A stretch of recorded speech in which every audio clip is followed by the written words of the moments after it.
Somo la kwanza. Sehemu kuu za kompyuta.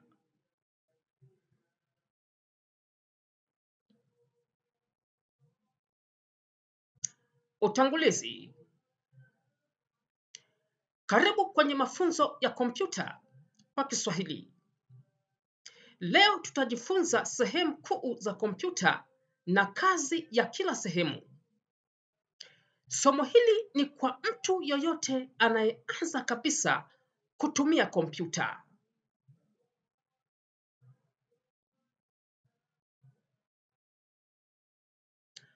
Sehemu ya kwanza. Kompyuta ni nini? Kompyuta ni kifaa cha kielektroniki kinachotusaidia kufanya kazi kama kuandika, kuhifadhi taarifa, kutumia intaneti na kujifunza. Sehemu ya pili. Sehemu kuu za kompyuta.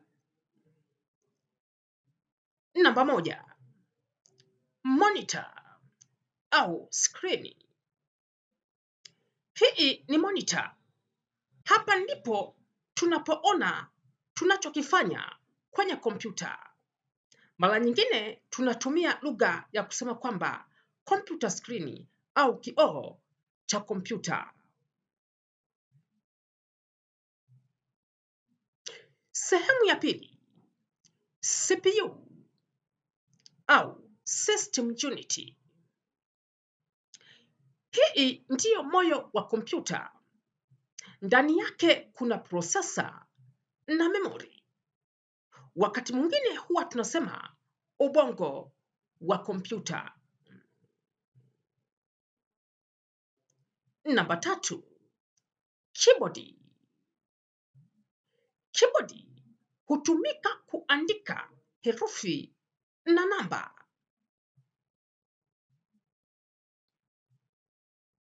Namba 4. Mouse. Mouse hutumika kuonyesha, kubofya na kufungua vitu kwenye kompyuta.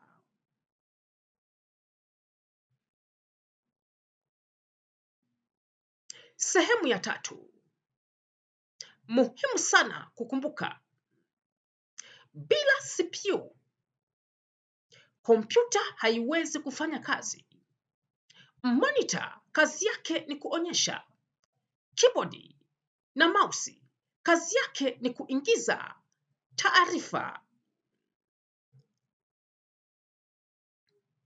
Hitimisho. Hilo ndilo somo la kwanza la sehemu kuu za kompyuta. Kwenye somo linalofuata, tutajifunza jinsi ya kuwasha na kuzima kompyuta kwa usahihi.